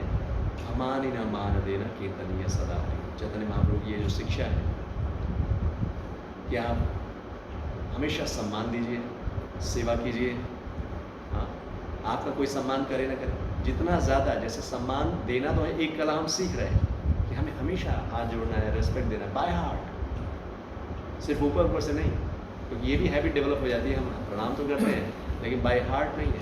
तो बाय हार्ट हमेशा भक्तों को देख कर ये सोचना चाहिए कि यही मेरे रियल एसेट है, इनकी कृपा से आज जरूरी नहीं जो व्यक्ति सामने आपके आया हुआ है आपके संग में है, क्योंकि ये डायरेक्टली इनडायरेक्टली सभी भक्तों की कृपा है, सभी भक्तों की कृपा है जो हम सभी एक साथ इस मार्ग पे चल रहे हैं। तो सभी भक्त जो भी मिले उनको रिस्पेक्ट देना, प्रणाम करना, और अगर किसी ने अपमान कर दिया तो उस अपमान को सहन कर लेना, ये भी बहुत बड़ा गुण है। केवल सम्मान देना तो एक गुण है, लेकिन अपमान को सहन कर लेना, अगर कोई व्यक्ति डिसरेस्पेक्ट कर रहा है हमें तो उसको सहन कर लेना, ये भी बहुत बड़ा गुण है। अगर हम सहन नहीं कर रहे, एक स्टोरी मुझे याद आ रही, एक बार हिज होलीनेस भक्ति तीर्थ स्वामी महाराज, क्योंकि वो ब्लैक बॉडी में थे, साउथ, हाँ वो ब्लैक अमेरिकन और बाकी सब वाइट। तो उस समय कुछ ऐसा, क्योंकि भक्ति में तो सब लोग हैं ऐसा, लेकिन कुछ ऐसा लगा उन्हें कि लोग ब्लैक और अमेरिकन का जो कॉन्सेप्ट है वाइट एंड ब्लैक का, उस कॉन्सेप्ट पे, हालांकि बहुत एडवांस डी हुई उनकी तो अमेजिंग पर्सनैलिटी, बड़े बड़े लोगों को उन्होंने ट्रांसफॉर्म कर दिया अपनी भक्ति से, and he was a leader. So Prabhupada से डिस्कशन में एक बार ऐसे ही कि वो ऐसा सोचते हैं, ऐसा करते हैं। तो प्रभुपाद ने शायद हो सकता है मैं एग्जैक्ट ना बता पाऊँ, बट कुछ ऐसा था कि वो ऐसा अगर कर रहे हैं तो वो नियोफाइड स्टेज में है, लेकिन अगर आप उस बात को सहन नहीं कर पा रहे हो तो फिर उसमें और आप में डिफरेंस नहीं जा सकते। कि हमें एडवांस होने का मतलब दोनों तरह से, एक तरफ जहाँ हम सभी को सम्मान देंगे, अगर हमारा मान कोई नहीं कर रहा है तो उसको लेकर हमें बैठना नहीं है कि मैं कितना हम्बल हूँ, मैं कितना सम्मान देता हूँ, लेकिन देखो उसने मेरे साथ क्या किया। तो ये एटीट्यूड अगर हमने डेवलप कर लिया तो गड़बड़ है। सो लेट्स क्विकली, तो ये चीज़ें हैं कि एक बाहरी क्रिया मुद्रा देखकर हमें जजमेंटल नहीं होना है, नहीं सोचना है कि अरे ये तो ऐसे ही है। हाँ, कई बार होगा, हम जब ज़्यादा पढ़ लेते हैं, समझ लेते हैं, तो हम जाकर दूसरों को चेक करने लगते हैं, दूसरों को चेक करने लगते हैं और उसके आधार पर देखने लेंगे अच्छा ये एडवांस डिवोटी तो नहीं है, क्योंकि एडवांस डिवोटी का क्राइटेरिया तो मुझे पता है, एडवांस डिवोटी तो ऐसे होते हैं, लेकिन इनका व्यवहार कुछ अलग ही दिख रहा है, तो हमें ये नहीं करना। So one can avoid seeing the pure devotee from a material point of view, and thus one can gradually become a purified devotee himself. Those who think that Krishna consciousness is limited to a certain section of people, a certain section of devotees, or a certain tract of land are generally prone to see the external features of the devotee. Such neophytes, unable to appreciate the exalted service of the advanced devotee, try to bring the Mahabhagavad to their platform. वही वाली बात है कि जैसा रहता है ना कि जैसे हम हैं वैसा ही हम सोचते हैं दूसरों को, जैसे हम हैं हम सोचते हैं सभी वैसे ही हैं। जैसे ना एक चोर को सभी चोर नजर आते हैं, तो यहाँ पे जो नियोफाइट है डिवोटी, जब वो इस तरह से बाहरी देश के आधार पे कि हम इस ग्रुप के हैं, उस देश के हैं, ऐसा, तो इस भाव में जब रहता है तो वो उस एग्जॉल्टेड पोजीशन को, सिचुएशन को देख नहीं पाता, उसको अप्रिशिएट नहीं कर पाता है। So we experience such difficulty in propagating this Krishna consciousness all over the world. Unfortunately, we are surrounded by neophyte God brothers who do not appreciate the extraordinary activities of spreading Krishna consciousness all over the world. They simply try to bring us to their platform and they try to criticize us in every respect. We very much regret their narrow activities and poor fund of knowledge. An empowered person who is actually engaged in the confidential service of the Lord should not be treated as an ordinary human being. For it is stated that unless one is empowered by Krishna, one cannot spread the Krishna consciousness movement all over the world. ये point समझ में आ रहे हैं? प्रभुपाद क्या indicate कर रहे हैं, क्या बताना चाहते हैं? प्रभुपाद कह रहे हैं कि जब ये कृष्ण कॉन्शियसनेस जो मूवमेंट है, जब ये वर्ल्ड वाइड फैल रहा था, तो ऐसे बहुत से नियोफाइट डिवोटीज, गॉड ब्रदर्स, क्योंकि प्रभुपाद जब यहाँ से वृंदावन से गए तो यहाँ जो गौड़ीय संप्रदाय के बहुत से लोग हैं वो इस बात को अप्रिशिएट नहीं कर पा रहे। एक तो पहले एक जो परंपरा चली आ रही थी कि समंदर पार करना मतलब आपका पतन हो गया, भारत में रहना है, और उस पर भी जो पाश्चात्य संस्कृति के लोग हैं उनको भगवद गीता और भागवतम की शिक्षा देना, उनको भक्त बनाना, उनको गोस्वामी का टाइटल देना, बहुत सारा क्रिटिसिज्म होता गया प्रभुपाद के लिए कि कर क्या रहे हैं, हमारा धर्म भ्रष्ट कर रहे हैं। तो ऐसे बहुत से, तो वही प्रभुपाद दिख रहे हैं, पुअर फंड ऑफ नॉलेज, जिनके पास कम ज्ञान है और जो एनवियस है, जिलस है, वो क्या करेंगे, वो सब क्रिटिसाइज करेंगे। तो वो ये देख नहीं पा रहे थे कि किस तरह से कृष्ण कॉन्शियसनेस पूरे विश्व में फैल रहा है, और अगर कोई ये पूरे विश्व में फैल रहा है, कोई व्यक्ति अगर तो प्रभुपाद ये भी दिख रहे हैं कि कोई एम्पावर्ड सोल है, कोई ऐसे साधारण व्यक्ति ऐसा कार्य नहीं कर सकता है। आप देखो हम this is live example, yes no, निर्माना कंट्री में ही हम प्रयास कर रहे हैं।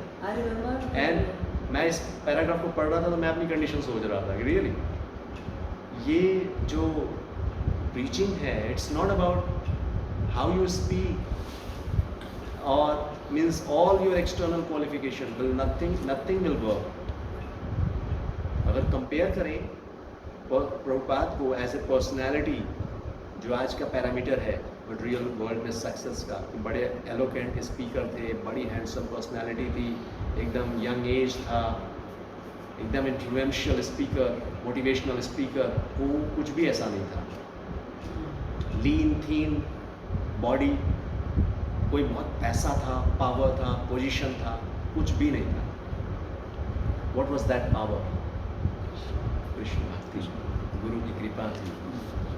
World wide movement. हम एक छोटे से एरिया में प्रचार नहीं कर पाते। I was just thinking it's all about purity. Anyway, ये जस्ट मैं अपने लिए सोच रहा था, this is good for me. हमेशा इसीलिए जब एक एज ए स्पीकर जब इस आसन पर जो ये उस पर बैठते हैं तो हमेशा प्रार्थना का भाव यही होता है कि जस्ट ये जो है ये श्रील प्रभुपाद और ये वैष्णव आचार्य सिर्फ एक इंस्ट्रूमेंट बन रहे हैं उनके इन शब्दों को पास कर लेंगे। मैं उसी बोर्ड पे बैठा हुआ हूँ। I'm also struggling in this journey, struggling और just move कर रहे हैं इस जर्नी में, प्रयास कर रहे हैं। So we should have that movement mindset। प्रार्थना बहुत इम्पोर्टेंट है इसीलिए इस रास्ते पर कि जब भी बैठें, चाहे हमारे बोलने की सेवा है, कोई भी सेवा, जब हम भगवान नाम जप कर रहे हैं, कोई भी मंदिर की सेवा कर रहे हैं, तो हमेशा भाव ये होना चाहिए। योग्य नहीं है, लेकिन ये बहुत बड़ी कृपा मिल गई है। ये सेवा जो मिलती है ना, ये बहुत बड़ी कृपा है। अब जैसे कल बलराम जयंती, तो बलराम जी कौन है? बलराम जी वो सेव्य भगवान है, सेवक भगवान से। तो कृष्ण और बलराम में कोई अंतर नहीं, दोनों एक समान, एक ही वैभव, शक्ति, सब कुछ। एक अंतर रंग का बताया जाता है। कृष्ण जो है वो श्याम वर्ण के हैं और बलराम जी गौर वर्ण के हैं। और श्रील प्रभुपाद बहुत अच्छा डिफाइन करते हैं दोनों में क्या अंतर है। तो एक है सेव्य भगवान, सुप्रीम पर्सनैलिटी ऑफ गॉड है स्वामी, और एक है सेवक भगवान। तो बलराम जी सेवक भगवान है, यानी जो निरंतर भगवान कृष्ण की सेवा में है, हर प्रकार से वो सेवा करने में लगे। 5 रस हैं, 5 रसों में वो सेवा कर रहे हैं, कभी दास भाव में, कभी साख्य भाव में, कभी वात्सल्य भाव में, माधुर्य भाव में, हर प्रकार से बलराम जी सेवा कर रहे हैं। और डिटेल में जाएंगे तो सुनेंगे कि ये भगवान के वस्त्र बलराम जी हैं, भगवान के जो चरण पादुका हैं भगवान जी, मोर पंख, ये सब बलराम जी हैं। शेषशय्या बेड कौन है? भगवान बलराम जी हैं। तो यानी बलराम जी भगवान की सेवा में हर प्रकार से लगे हुए हैं। और ये सेवा की कृपा हमें जो मिलती है, वो सेवा कौन देता है? ये बलराम जी की कृपा से सेवा मिलती है। बलराम जी की कृपा होगी तब हमें कृष्ण की सेवा मिलेगी, क्योंकि सेवा के स्वामी वही हैं। तो इसीलिए कृष्ण जन्माष्टमी या कृष्ण के प्राकट्य से ज़्यादा इम्पोर्टेंट हो जाता है बलराम जी का प्राकट्य, क्योंकि लक्ष्मण जी हनुमान जी भी फिर वही बलराम जी, लक्ष्मण जी बलराम जी हैं, हनुमान जी सेवक हनुमान जी नहीं है। तो बलराम जी हो गए, जैसे लक्ष्मण जी हो गए, नित्यानंद प्रभु हो गए, चैतन्य महाप्रभु के साथ नित्यानंद प्रभु हैं, नित्यानंद प्रभु बलराम जी हैं, लक्ष्मण और स्वयं बलराम। तो ये Radharani is the one who does all the services for Krishna. of course Then guru but then Radha Rani is there, Radha Rani आह्लादनी शक्ति है, Radha और बलराम जी है जो सम्मित जो शक्ति है उसके स्वामी। oh some हाँ, जिस ये अलग अलग एनर्जी है ना, तो वो एनर्जी जो आध्यात्मिक जगत में सारी भगवान की सेवाओं की व्यवस्था, लीलाओं की व्यवस्था, वो शक्ति है। संधिनी शक्ति होती है, सम्मित शक्ति और आह्लादनी शक्ति। ये आध्यात्मिक जगत में जो एनर्जी है अलग अलग वो कार्य करती है। तो बलराम जी वो शक्ति है जो सेवा में है। ये सम्मित शक्ति जो ज्ञान हमें मिलता है, सेवा का ज्ञान, कैसे भगवान को प्रसन्न करना है, क्या करना है। श्रीमती राधा रानी आह्लादनी शक्ति जो भगवान को आनंद प्रदान करने वाला। तो बलराम जी गुरु तत्व है। जैसे गुरु की कृपा के बगैर हमें कृष्ण की कृपा नहीं मिलती, तो बलराम की कृपा होगी, यानी कि वही गुरु हमारे जो है वो बलराम के रिप्रेजेंटेटिव हैं। उनका एक ही उद्देश्य है कृष्ण की प्रसन्नता।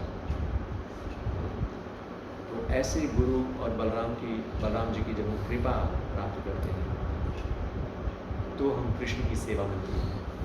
अगर सेवा हमें मिल रही है किसी भी प्रकार से तो ये समझ लीजिए कि बलराम जी की कृपा होगी, गुरु की कृपा होगी।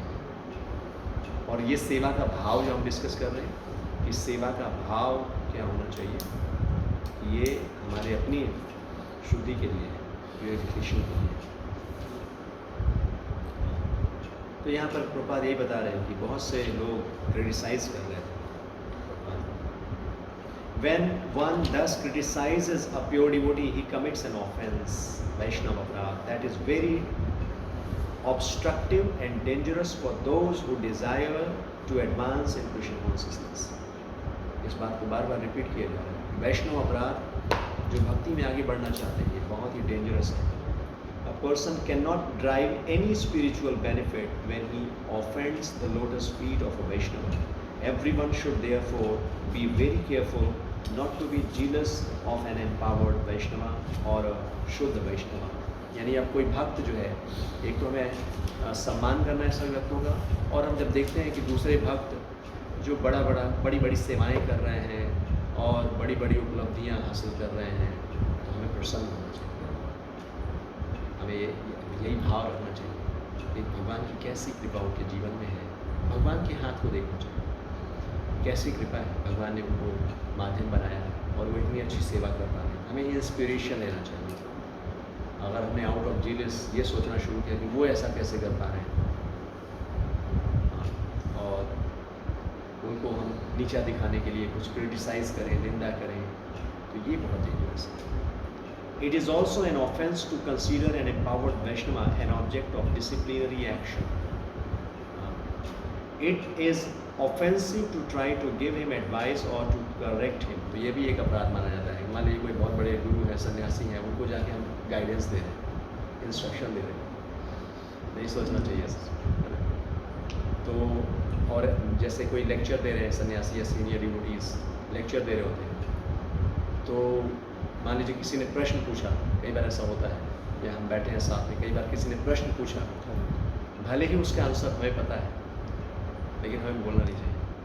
अगर कोई सीनियर डिवोटी बैठे हैं तो उनको आंसर नहीं। ये एटिकेट है।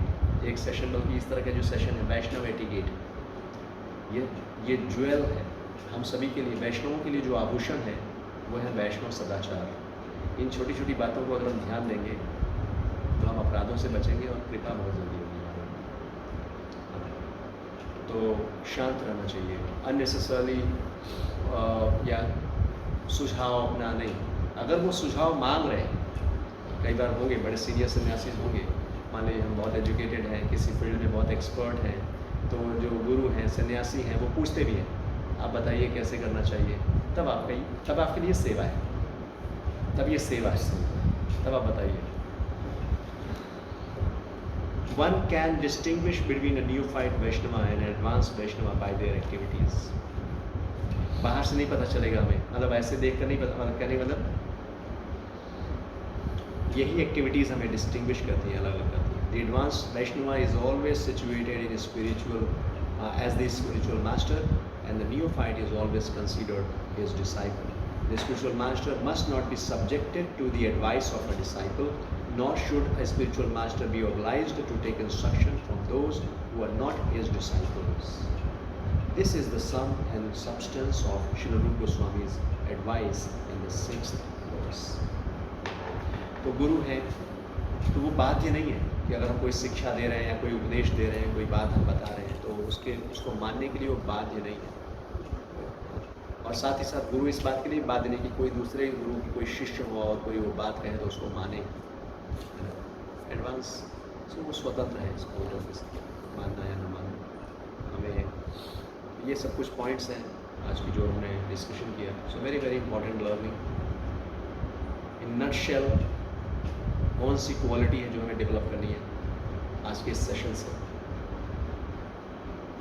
या हमें क्या नहीं करना है।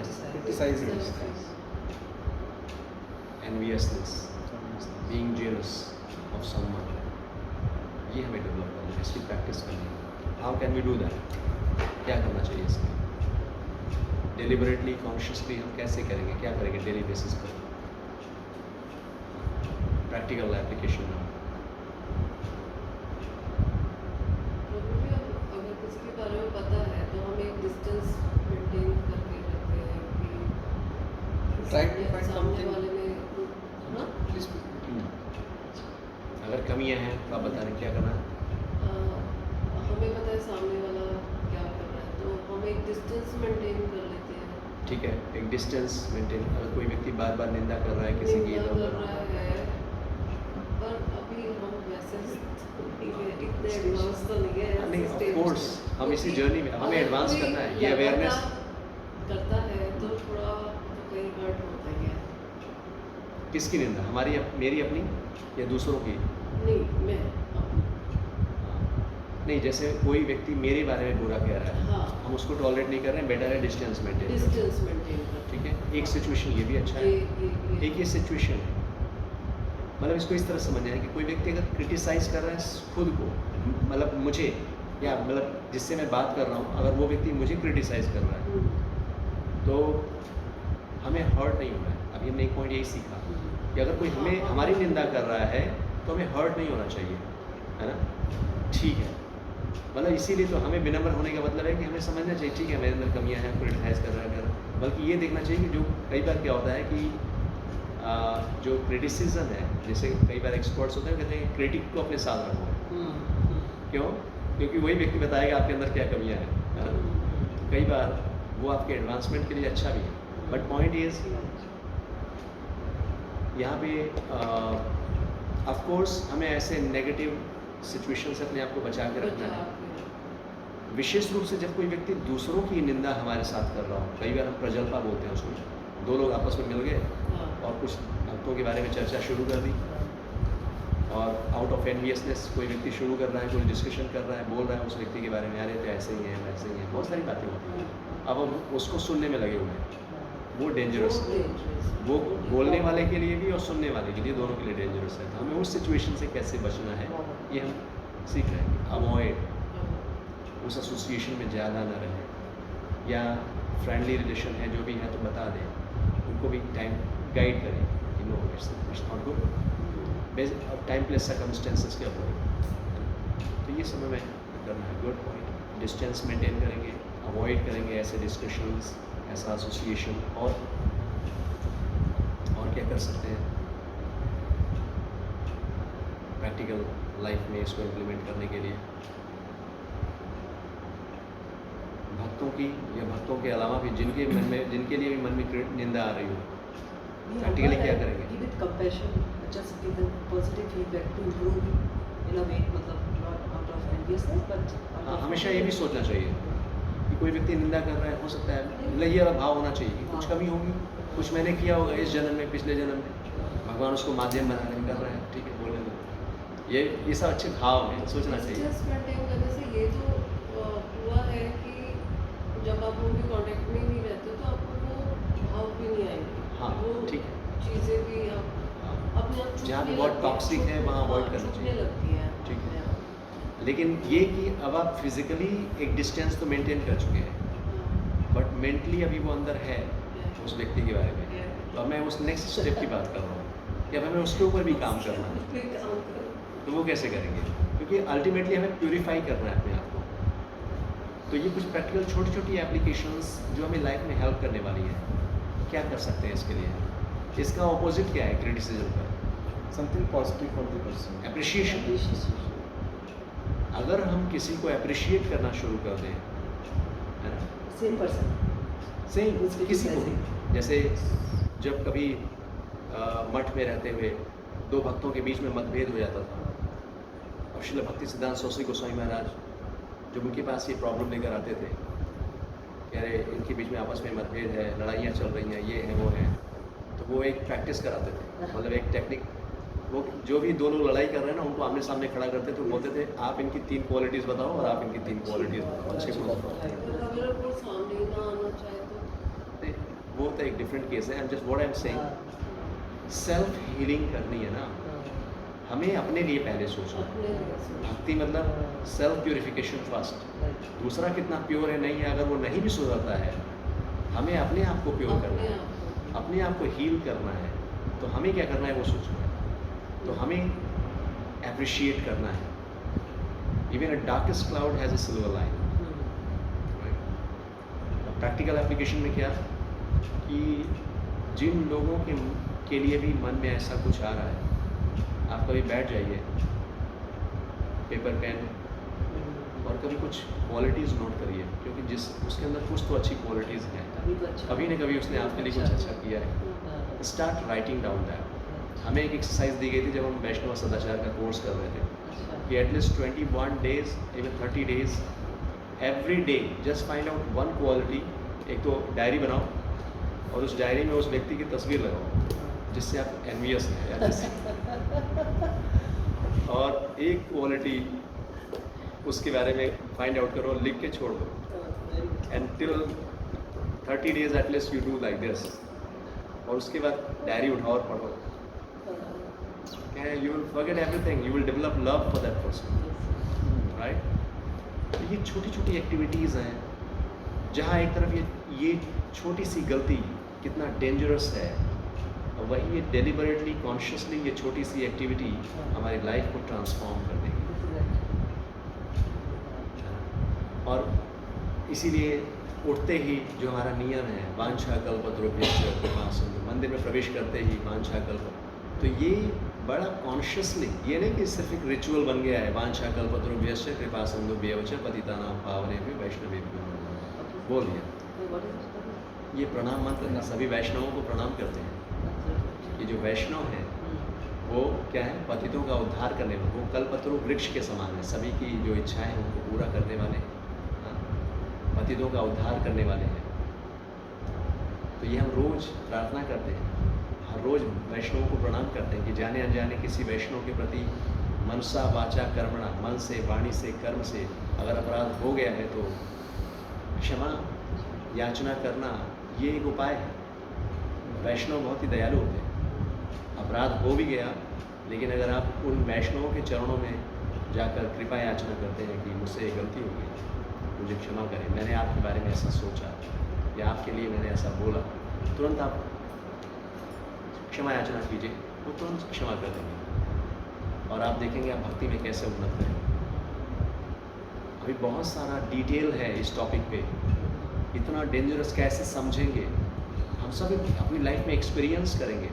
मान लीजिए वैष्णव अपराध हो रहा है, कैसे पता चलेगा आपको वैष्णव अपराध हो रहा है, क्या सिम्टम्स हो गए। श्रील भक्ति विनोद ठाकुर बहुत डिटेल डिस्क्रिप्शन दे रहे हैं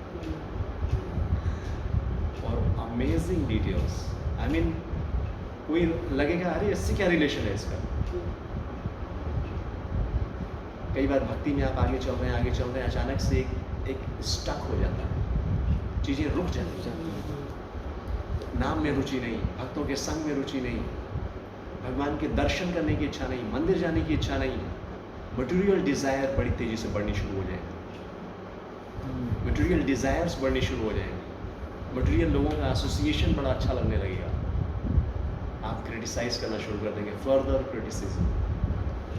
श्रील भक्ति विनोद ठाकुर कह रहे हैं इसका रीज़न है कहीं न कहीं वैष्णव अपराध। एक हुआ है हुआ। जब व्यक्ति वैष्णव अपराध करना शुरू करता है तो उसका पहला इम्पैक्ट जो लाइफ में आता है, भक्ति में उसकी रुचि समाप्त हो जाएगी। मैंने देखा है। अननोइंगली हुआ है तो how do you get over it? इसीलिए हम कह रहे हैं कि अननोइंगली नोइंगली हमें मान के चलना है कि हम हमसे जिस कंडीशन में होगा। है, जाने अनजाने अपराध हो रहा है। इसलिए एक भक्त को बहुत ही विनम्र रहते हुए हमेशा वैष्णवों से क्षमा जो भी मिले, हम किसी को जानते भी नहीं है तो भी सबको मतलब हमेशा यही भाव कि हे प्रभु, हे वैष्णव क्षमा करें मुझे, कोई जाने अनजाने मुझसे कोई गलती हो गई है तो उसके लिए मुझे क्षमा करें, मुझ पर कृपा करें, क्योंकि आपकी कृपा ही मेरा आपकी कृपा के अतिरिक्त मेरे पास और कोई उपाय नहीं है। तो इस तरह से प्रार्थना का जीवन। और अगर पता है कि हमने इनके प्रति कुछ कहा है, अपराध किया है, तो उपाय हमेशा क्षमा ही बताया गया, चाहे नाम के प्रति अपराध हो, चाहे वैष्णवों के प्रति अपराध हो। उन वैष्णवों के चरणों में गिरकर क्षमा याचना करना ही उपाय है। हमें हमेशा बड़ी ही विनम्रता के साथ जाकर क्षमा याचना कर लेनी चाहिए। और जितना ज़्यादा आप ये करना शुरू करेंगे, आप उतना ही ज़्यादा लिबरेटेड हो जाएंगे। आप नॉर्मल सिचुएशन में देखिए, अपनी नॉर्मल रिलेशन की बात कीजिए, वैष्णव तो बहुत दूर की बात है। कई बार इस एटीट्यूड को लोग एक्सप्लॉइट भी करेंगे। जो मटेरियल लोग हैं, भक्त तो क्षमाशील है, वो एक्सप्लॉइट नहीं करेंगे, वो क्षमा करेंगे। कई बार मटेरियलिस्टिक वर्ल्ड में लोग एक्सप्लॉइट करेंगे, इतना ज़्यादा विनम्र हो जाएंगे तो, है ना। बट अगेन हमें यही ध्यान रखना है, क्योंकि हमारी जर्नी स्पिरिचुअल है। कोई भी चीज़, कोई भी बात जो हमें अपने इस स्पिरिचुअल जर्नी में आगे बढ़ने में सहायक नहीं है, हमें उसको अवॉइड करना है। और हमें लगता है कि क्षमा याचना करने से मेरी प्रोग्रेस फास्ट होगी, गो है, नहीं तो नहीं। गो हैड, जाओ क्षमा याचना कर लो। हो सकता है समाज की नज़र में, दुनिया की नज़र में लगे कि अरे ये हार गए, कोई बात नहीं, हार गए हम, वहाँ जीत जाएंगे आप। आध्यात्मिक दृष्टि से आप जीत जाएंगे। मटेरियलिस्टिक पॉइंट ऑफ व्यू से हो सकता है आप हार जाए, लेकिन आध्यात्मिक दृष्टि से आप जीत जाएंगे। हमें यही डेवलप करना है। तो एप्रिशिएशन करना सीखें, भक्तों का लिस्ट बनाएं, बल्कि जिन भक्तों के प्रति ईर्ष्या नहीं है उनकी भी। ये तो मैंने बताया उन लोगों के प्रति जिनके प्रति कहीं ना कहीं कोई ना कोई बात है, मन में ईर्ष्या है, कुछ दोष हमने देखा है, उनसे क्षमा याचना। जो भक्त हैं उनका गुणगान करने की आदत डेवलप करें, सारे गुणों को देखें। हमें यही एक अच्छी हैबिट, नेगेटिविटी को दूर करने के लिए पॉजिटिविटी को डेवलप करना चाहते हैं, अपने आप नेगेटिविटी चली जाएगी। This is the principle. Start looking good in everyone, in everything. So this is very advance stage. और अगर कोई कमी नज़र भी आ रही है, कमी है भी, so out of compassion we should see how we can improve that, not to criticise but to improve. यानी मंदिर में गए, वहाँ बड़ी गंदगी और हमने खूब निंदा करनी शुरू कर दी, ये मंदिर वाले सफाई नहीं रखते, ये करते हैं, वो करते हैं, इसीलिए मैं मंदिर। बहुत से लोग आते हैं ऐसे क्रिटिसाइज करके चले जाते हैं। नो, हमें यही समझना चाहिए, जैसे कहते हैं कि यस मंदिर में बहुत प्रयास कर रहे हैं, भक्त लोग लगे हुए हैं, हो सकता है कहीं कहीं कुछ कमी रहेगी, तो हमें ही सोचना चाहिए कि अच्छा कैसे किया जाए इसको, मेरा रोल क्या है। तो instead of looking faults, we should find out ways to improve the situation. This is our responsibility. So now we all are associated with ISKCON, Prabhupada, and this is our responsibility. अगर संस्था में या लोगों में या लोगों के behaviour में कुछ कमी नज़र आ रही है, तो we have to set example. Instead of criticizing, we have to set example कि लोग appreciate करेंगे, हाँ डिवोटीज ऐसे होते हैं ISKCON में। We have to become representative of Srila Prabhupada. नाम जब अच्छे से करें, भक्ति अच्छे से करें, हमारा व्यवहार आचरण बहुत अच्छा हो सभी के साथ, विनम्रता का भाव हो, करुणा का भाव हो, बस हो गया। भगवान की कृपा अपने आप चल के आ जाएगी। Thank you so much. Thank you so much. हरे कृष्ण कृष्ण कृष्ण हरे हरे, हरे राम राम राम हरे हरे। श्री रूप गोस्वामी की जय, श्री प्रभुपाद की जय, अनंत कोटि वैष्णव वृंद।